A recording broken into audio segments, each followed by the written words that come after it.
Un saludo a todos ustedes, estudiantes del noveno grado. Vamos en este momento a observar los contenidos de la semana 12 en esta fase 3 y tengamos más atención de la página 124 a la página 129. Continuamos en estos contenidos de cuerpos, triángulos semejantes, ¿verdad? En este caso, vamos con el volumen de sólidos semejantes, ¿verdad? Que son ya cuerpos geométricos que tienen área, pero que también tienen un volumen, ¿verdad? Y ahí tenemos como ejemplo los prismas rectangulares. Primero recordemos que es un prisma rectangular. Pues un prisma es aquel que tiene dos bases. En este caso, las bases son rectángulos. Por eso se llama prisma rectangular. Y también todas las partes que envuelven estas dos bases rectangulares también son rectángulos, ¿verdad? Podemos tener como ejemplo cualquier caja que ustedes tengan allá a la mano tiene la forma de un rectángulo, ¿verdad? Entonces, esta información que vamos a estudiar este día es observar cuáles de esos cuerpos podrían llamarse semejantes, ¿verdad? Semejantes. Entonces, aquí tenemos, por ejemplo,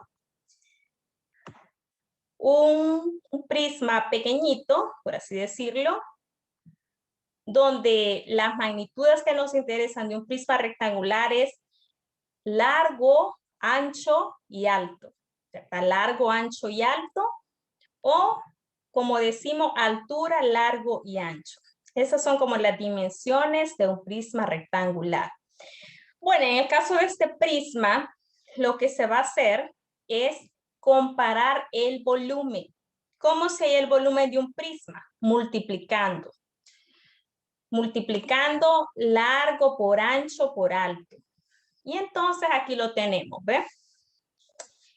La multiplicación que tenemos aquí, que lo observen, en realidad son los productos en el numerador. El producto del prisma pequeño y en el denominador tenemos el producto o el volumen del prisma más grande. Vean las cantidades, ¿ve? 2 por 3 por 1. Aquí está, 2 por 3 por 1, el prisma pequeño.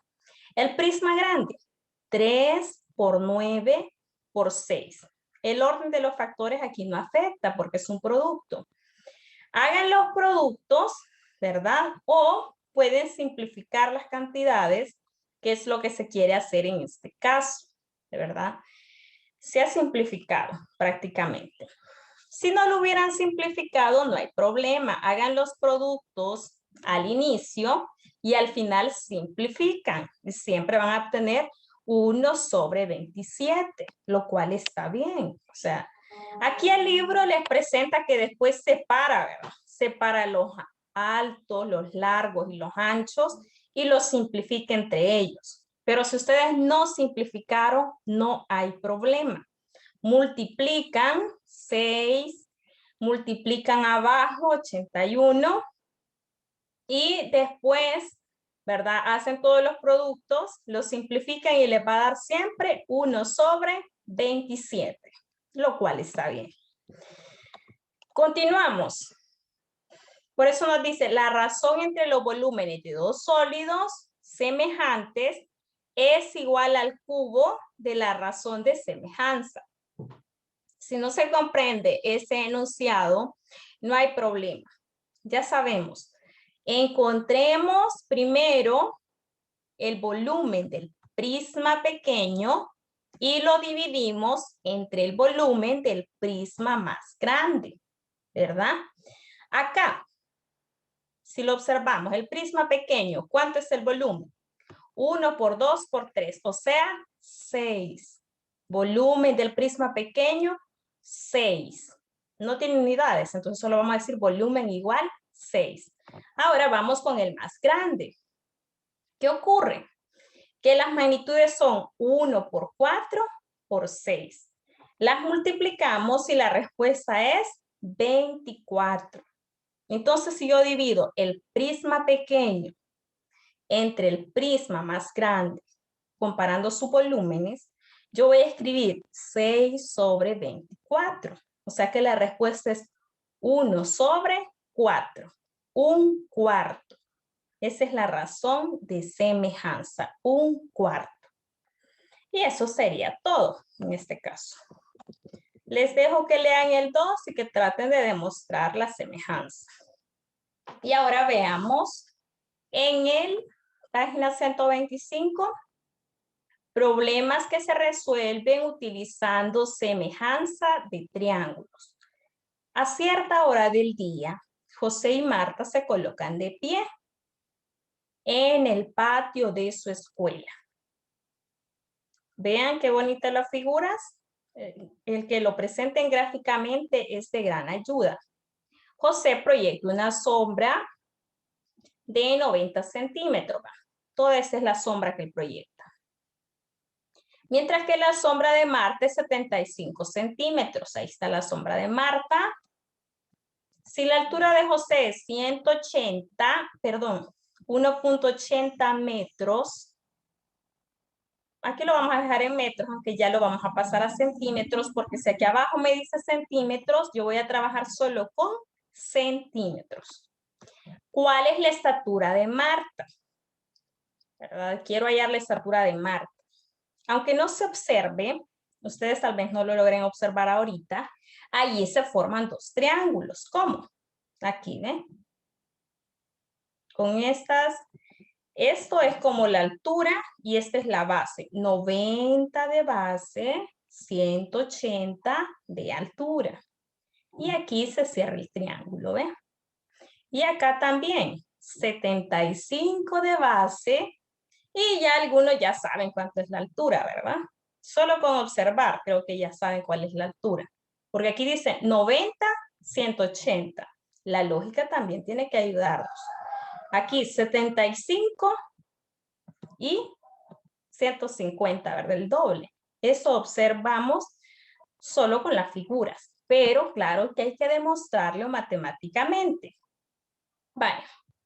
Entonces así se forman dos triángulos rectángulos. Vamos a seguir el proceso. Primer proceso, lo que les decía. Hay que decir que 1.8 metros son 180 centímetros. Hay que hacer esa conversión. Luego, A es la estatura de Marta. Vale, la estatura de Marta, la estatura de el joven, ¿verdad? Ahí lo tenemos. Y vamos a la estatura de José. Ahora la sombra de Marta, la sombra de José. ¿Cuál es la incógnita? Solo la altura de Marta. Entonces hay que despejar. Este 180 que está dividiendo, al otro lado pasa a multiplicar a esta fracción, ¿verdad? Y vean, aquí están los triángulos, aquí está la proporcionalidad. Con este proceso que me escriban, yo entiendo que usen calculadora y está bien porque la tecnología se tiene que utilizar también en la matemática. Surgió de la matemática y se puede seguir utilizando. El problema es cuando solo pueden con calculadora, ahí sí estamos en un grave problema. Pero de lo contrario pueden usarla y ya podemos encontrar el valor de A solo con el planteamiento. Multiplico cruzado, divido entre 90 y la respuesta es 150 centímetros, que en metros es 1.50 metros o 1.5 metros. Y ahí tenemos aplicaciones. Aquí también, miren, ¿cuál es la altura de la torre del Ministerio de Gobernación? Si en determinada hora del día, la sombra que proyecta, la sombra de él, del Ministerio de Gobernación es 40 metros. Eso hay que tenerlo claro. La altura, incógnita. Pero tengo la altura de un hombre y la sombra que proyecta. La altura del hombre es 1.82 metros. Y la sombra que proyecta es 1.4 metros, ¿verdad? Pues hagan la proporcionalidad. Si ponemos en la proporcionalidad, en la primera, la altura, van a escribir A sobre 1.82. Esa sería la primera fracción. A sobre 1.82 igual a 40 sobre 1.40, ¿verdad? Y así estaría muy bien de plantear. Entonces, cuando ustedes ya tengan esa proporcionalidad establecida, tienen que saber que el 1.82 es el que va a pasar a multiplicar. Entonces, la respuesta que ustedes me tienen que escribir al finalizar, ¿verdad?, este ejercicio es 13 metros, ¿verdad? Proyecta una sombra de 40 metros. Vamos a pensarlo ahorita solamente en metros. Vamos a pensar cómo vamos a multiplicar. Si multiplicaran cruzado, pues ustedes multiplicarían 1.82 por 40. Y esa respuesta es la que me van a dividir entre 1.4.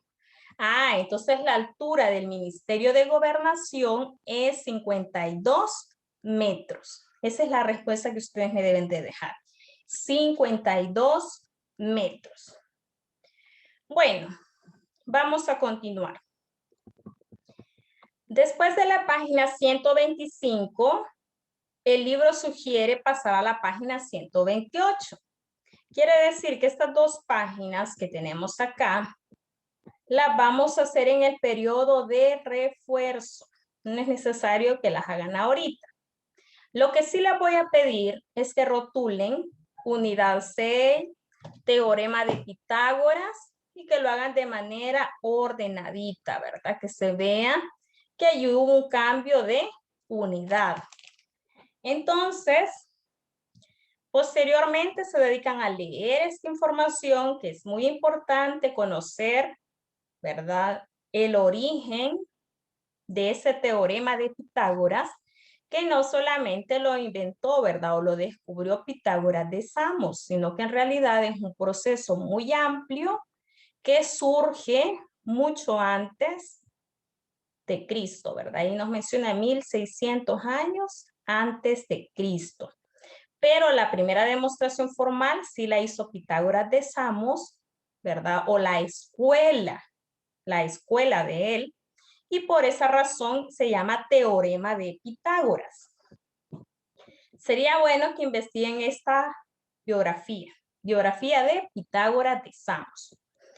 Y ahí vemos, ¿verdad?, diferentes figuras geométricas que bien empleadas forman el árbol pitagórico. Miren, esa es la precisión y la exactitud de la matemática, que mediante la sucesión de triángulos, rectángulos y cuadrados se forma este que se denomina árbol pitagórico. No es necesario que lo copien, pueden hacer alguna ilustración, pero lo que sí queremos es que rotule bien la unidad. Bueno, ya antes, en otros grados, hemos visto que un triángulo rectángulo es el que tiene siempre un ángulo de 90 grados. Eso es fundamental. Si vamos a empezar a hablar de triángulo rectángulo, lo primero es saber qué es un triángulo rectángulo y cómo se diferencia de otros triángulos, ¿verdad? Eso es lo primero que ustedes tienen que tener claro. Entonces, vemos que aquí nos dice cálculo de la hipotenusa de un triángulo rectángulo. Porque un rectángulo tiene dos lados que forman el ángulo de 90 grados que se llaman catetos. Pero tiene un lado mayor, aquí está. El lado mayor siempre está enfrente del ángulo de 90 grados. Y es el que se llama hipotenusa. Entonces, vamos a ver esta figura. Nos pide que observemos la figura, ¿verdad? Está ahí completa, pero nos habla que nos fijemos más en los triángulos celestes, estos pequeñitos que están en las esquinas. Y dice que ellos todos son rectángulos y congruentes, o sea, iguales, tienen las mismas medidas. Bueno, dice, encuentre el área del cuadrado CFGH. Para hallar el área del cuadrado es fácil, ¿verdad? Ustedes ya saben que se encuentra lado por lado. ¿Cuántos lados? ¿Cuántos centímetros? Bueno, pues tiene 3 y 4, 7, ¿verdad? 7 por 7, 49. Literal A, respuesta, área del cuadrado, 49 centímetros cuadrados. Área del cuadrilátero, AD, EB. AD, EB. O sea, el cuadrilátero que me está pidiendo es el que está en blanco. En blanco. Ah, ahí viene el problema. ¿Cómo lo encuentro si no tengo la medida de X? ¿No la tenemos? Sí la tenemos. Esa es la pregunta. ¿Cómo hallar esa medida de X? ¿Verdad? Y ahí les presento una gran cantidad de formas, ¿verdad? Restándole los triángulos, las figuras de las áreas, que se pudo haber reducido simplemente con hallar el valor de X. ¿Cómo hallar el valor de X? Esa es la pregunta, ¿verdad? Bueno, entonces el valor de X, ¿verdad?, que sería el área del cuadrado, se encontraría con la hipotenusa, que de una sola vez es 5, y elevándola al cuadrado, ya se obtiene el área del cuadrado en blanco, ¿verdad? Que sería 25. Entonces, lo que en realidad yo necesito conocer es el valor de la hipotenusa. ¿Cómo hallarla? Si yo ya conozco dos lados del cuadrado, del rectángulo, perdón. Y entonces, en este caso, quieren que hagamos exactamente el mismo proceso, ¿verdad? El mismo proceso con la base, con la altura, y dividiendo entre 2 y luego pues multiplicando por 4 porque son 4 triángulos. Sin embargo, yo les recomiendo que ya puedan empezar a encontrar la hipotenusa a partir de una fórmula. Nosotros vamos a establecer ese teorema de Pitágoras y su utilidad desde ahorita. Lo que van a hacer es elevar cada cateto al cuadrado. ¿Cuáles catetos? Aquí dice, ¿ve? Cateto, cateto. O sea que el cateto es 3 y 4. Elevenlos al cuadrado. 3 al cuadrado, 9. 4 al cuadrado, 16. 16 más 9 es 25. Y al sacarle la raíz cuadrada a 25, eso es 5. Así se llama el teorema de Pitágoras. Así se expresa. El cuadrado de los catetos es igual al cuadrado de la hipotenusa, de la suma de los cuadrados de los catetos.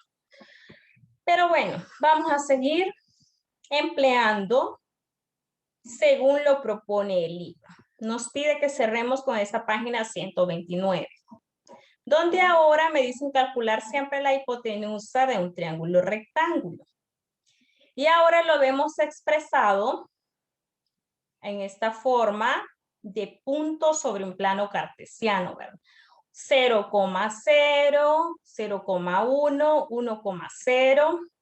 Y quieren que en el plano cartesiano yo encuentre el valor de A B, porque ese sería el valor de la hipotenusa. Muy bien. Entonces, ahora se nos presenta de que construyamos nosotros el cuadrado completo para que podamos hallar el valor de la hipotenusa. Y así, ¿verdad? Allí 1, 1. Y la hipotenusa nos da de valor raíz cuadrada de 2. Raíz cuadrada de 2. Estableciendo que la hipotenusa es la mitad del cuadrado, ¿verdad? La mitad del cuadrado, o sea, raíz cuadrada de 2. Y de esa manera, ¿verdad? Estableciendo los cuadrados, ¿verdad? Estableciendo aquí, ¿verdad? Se construyen los triángulos congruentes, duplicando todas las medidas de los pares ordenados. Y luego, pues, estableciendo que el cuadrado, la raíz cuadrada, de ese cuadrado sería la hipotenusa.